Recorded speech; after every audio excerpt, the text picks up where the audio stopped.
हकीम लुकमान, कृपा कर हमारे चैनल जंगल सफारी को सब्सक्राइब जरूर करें, धन्यवाद। दानी देश के अचानक तेज बारिश में घिरे 15 वर्षीय शिकारी पर्तो ने एक गुफा में शरण ली। अविश्वसनीय था, गुफा में पर्तो ने जो देखा। उसने देखा एक बूढ़ा जिसका सिर मानव का था और धड़ सांप का। 4 सांप उसके आसपास लौट रहे थे। मानव सिर और सांप धड़। वह बूढ़ा सर्प नरेश था, सांपों का राजा नागराज। आग जलाकर पर्तो ने अपने गीले कपड़े सुखाए, अलाव में विभिन्न पशु पक्षियों का मांस भूनकर कबाब तैयार किए। सांपों व सांपों के राजा को खिलाए, फिर खुद भी खाए। कबाब खाकर सर्प नरेश ने कहा, जो कबाब खिलाए वो पानी भी अवश्य पिलाए। पर्तो कुएं से पानी की मश्क चमड़े से बनी थैली भर लाया। पत्थर को छेनी से खुरच कर उसमें एक कटोरा सा बना दिया और कटोरे में पानी उंडेल दिया। उस कटोरे में से पानी पीकर सभी नाग पानी अपने स्थान पर जा बैठे। लेकिन नागराज ने कहा, बच्चे, अब तुम पानी कैसे पिलाओगे? पर्तो ने लकड़ी के एक गहरी करछूल बनाए और नागराज की प्यास बुझाई। 3 दिन 3 रातें लगातार वर्षा होती रही। गुफा में ही रुकने के अलावा कोई और समाधान भी तो नहीं था। क्या ऐसा नहीं हो सकता कि तुम इस गुफा तक सदा के लिए एक कुलिया पहुंचा दो? नागराज ने पर्तो से कहा। और पर्तो ने एक पहाड़ी झरने का पानी कुलिया खोदकर गुफा तक पहुंचा दिया। फिर उसने एक बहुत बड़े बारहसिंगे का शिकार किया, उसके मांस के कबाब बनाए। आप ये कबाब खा लेना, मैं चलता हूँ, फिर कभी आपसे जरूर मिलूंगा, पर्तो ने नागराज से कहा।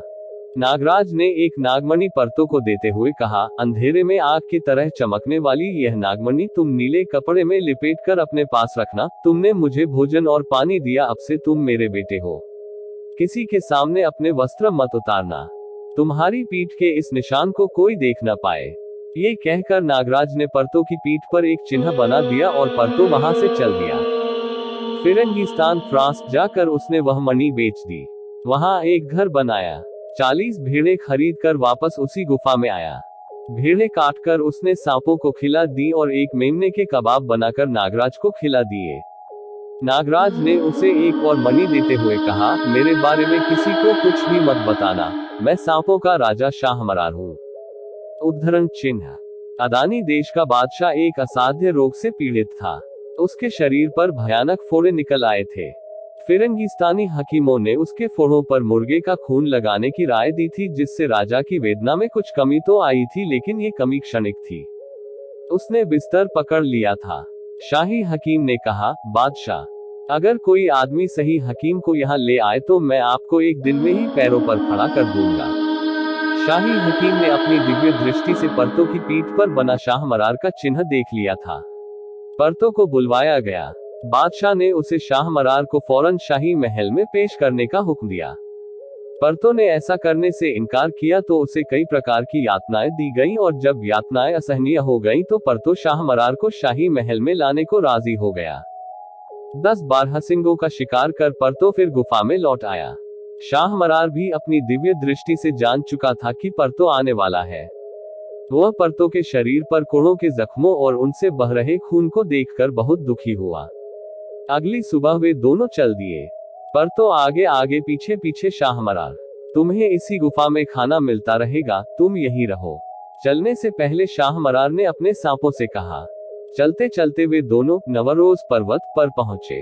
नवरोज पर्वत नाना प्रकार के सुगंधित फूलों से महक रहा था।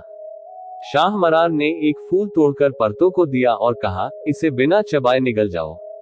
शाहमरार ने 5 सुगंधित फूल और तोड़े, पर्तो को दिए और कहा, इन फूलों को उबालकर 3 खुराकें पी जाओ। उद्धरण चिन्ह। फूलों को उबालकर पी हुई दवा ने उसके सब घावों को भर दिया। पर्तो ने कहा, शाहमरार, आपके सिर में 4 मस्तिष्क हैं। सिर के बाएं भाग के 2 मस्तिष्क विषैले हैं और दाएं भाग वाले 2 मस्तिष्क किसी भी रोग का उपचार कर सकते हैं। शाहमरार ने कहा, इसका मतलब यह है कि मेरी फूलों वाली दवाई ने तुम्हारे ज्ञान चक्षु खोल दिए हैं। अब तुम मुझे 7 वर्ष पुरानी शराब पिलाओ, मुझे बांध दो, मेरा सिर धड़ से अलग कर दो और मुझे दफना दो। हाँ, उन 4 सांपों को खाना जरूर भेजते रहना, उन्हें मेरी मौत के बारे में मत बताना, नहीं तो वो इस मुल्क को तहस नहस कर देंगे। उद्धरण चिन्ह। शाह मरार के आदेशानुसार काम करते हुए परतों ने उसके सिर से 2 दवाइयां निकाली, एक जहरीली, दूसरी उपचार करने वाली, और दोनों दवाइयां लेकर बादशाह के सामने प्रस्तुत हो गया। बादशाह ने शाही हकीम को दवा चखने के लिए कहा। परतों ने शाही हकीम को चखने के लिए जहरीली दवा दे दी, जिसे चखते ही शाही हकीम के प्राण पखेरु उड़ गए। तो तुम मेरा इलाज करने आए थे, बादशाह चिल्लाया। परतो शिकारी ने उसी समय उपचार करने वाली अच्छी दवा पहले स्वयं चखी, फिर बादशाह को दी। दवा पीते ही बादशाह रोग मुक्त हो गया। उसके शरीर के सब फोड़े गायब हो चुके थे। अब परतो शिकारी शाही हकीम बन गया और यही शाही हकीम आगे चलकर लुकमान कहलाया। इसी दौरान एक सांप को शाह मरार की मृत्यु की भनक लग गई और उसने यह बात शाह मरार के 4 सांपों को बताई, जिन्होंने उस देश में बीभत्स नरसंहार आरंभ कर दिया।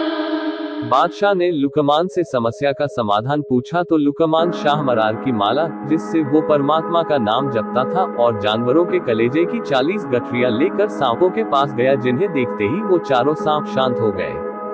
उन्होंने लुकमान को अपना राजा मान लिया। जब तक तुम्हें उपहार मिलते रहेंगे, विश्वस्त रहना कि तुम्हारा राजा जिंदा है, लुकमान ने उनसे कहा। अब लुकमान बहुत प्रसिद्ध हो चुका था। शाह मरार के मस्तिष्क से बनी दवा तो मुर्दों को भी जिला पुनर्जीवित कर देती थी। 7 साल उस देश में किसी की मृत्यु नहीं हुई। एक दिन एक नौकरानी जो रोज लुकमान के घर में झाड़ू पोंछा करने और कपड़े धोने आती थी, एक सुंदर युवक को लेकर आई। उसने लुकमान से कहा कि यह युवक मूक बधिर है, बोल सुन नहीं सकता, और लुकमान से विनती की, इसे अपना शिष्य बना लीजिए। लुकमान मान तो गया, लेकिन 1 महीने बाद उसने नौकरानी से कहा, मुझे ये युवक मूक बधिर नहीं लगता। उद्धरण चिन्ह। लुकमान ने भी अपनी औषधियों के रहस्यों को उस युवक से छिपाने के लिए सब कुछ किया। फिर भी मूक बधिर होने का ढोंग करने वाला ये युवक चोरी छिपे लुकमान के उपचार के सब रहस्यों को सीखता समझता रहा। लुकमान ने उस युवक को बहुत सी यंत्रणाएं दी, उसकी बहुत सी परीक्षाएं ली, परंतु वह युवक एक आदर्श शिष्य की तरह यंत्रणाएं भी सहन करता रहा और अपने गुरु की सब कसौटियों पर खरा भी उतरता रहा। 7 साल वह लुकमान के साथ रहा और 7 साल वह मूक बधिर होने का नाटक करता रहा। एक दिन सुदूर देश का एक अमीर लुकमान के पास अपना उपचार करवाने के लिए आया। वह अजीब से सर दर्द से कई सालों से काफी परेशान था। लुकमान ने अपने रोगी के साथ खुद को शल्य चिकित्सा कक्ष में बंद कर लिया, उसे शरबत पिलाया और रोगी के बेहोश होते ही तेज चाकू से उसका सर खोल दिया। रोगी के सिर के भीतर मस्तिष्क से 8 सिरों वाला एक दैत्य चिपका हुआ था। लुकमान ने दैत्य को रोगी के मस्तिष्क से छुड़ाने के लिए सभी संभव यत्न किए, लेकिन सफल नहीं हो पाया। लुकमान थक हार चुका था। उसे लगने लगा कि वह मूर्छित हो जाएगा। तथाकथित मूक बधिर शिष्य ये सब देख रहा था। उससे रहा नहीं गया और वह चिल्ला उठा, उस्ताद साहब, चिमटी आग में लाल गर्म कीजिए, फिर इस दैत्य को खींच लीजिए। इस तरह लुकमान का रोगी तो ठीक हो गया, लेकिन शिष्य भाग गया। शिष्य ने 3 बड़ी देगचियां ली। उसने पहली देगची दूध से भर दी, तीसरी शराब से और बीच वाली दूसरी में वह खुद छुप कर बैठ गया। हकीम लुकमान ने अपने शिष्य को बहुत ढूंढा। दिव्य दृष्टि से वह इतना तो जान ही गया था कि उसका शिष्य सफेद और लाल समुद्र के बीच सूखी जमीन पर कहीं है। सभी समुद्रों में, सभी दिशाओं में हकीम लुकमान तैरा, लेकिन शिष्य कहीं नहीं मिला। थक हार कर वह अपने शिष्य की माँ के पास आकर गिड़गिड़ाया, मैं 140 वर्ष का हो गया हूँ, मुझे अपने बेटे, मेरे शिष्य से मिलवा दो। मैं दिव्य दृष्टि से देख पा रहा हूँ कि वह सफेद और लाल समुद्र के बीच सूखी जमीन पर कहीं है। मुझे उससे मिलवा दो, मैं उसका कुछ नहीं बिगाड़ूंगा। नौकरानी ने अपने बेटे को डेगची से घसीटकर बाहर निकाला और लुकमान के सामने हाजिर कर दिया। आओ बच्चे, उपचार के और भी सभी रहस्य मुझसे सीख लो। मेरे मरने के बाद लोग मुझे भूल जाएंगे। शागिर्द ने अपने उस्ताद का हाथ चूम लिया। शागिर्द वापस आ गया था। लुकमान ने स्वयं को पुनः युवा बनाने का निर्णय लिया। उसने अपने शिष्य को समझाया, एक बड़ी देगची पानी डालकर आग पर रखकर उबाल लेना, मुझे ये शरबत पिला देना, उबलते हुए पानी में मुझे डालकर देगची का ढक्कन लगा देना, 7 घंटे बाद देगची से बाहर निकाल कर मुझे कपास की रुई में लिपेट देना और इस दवा की सारी बूंदें मेरे मुंह में उंडेल देना।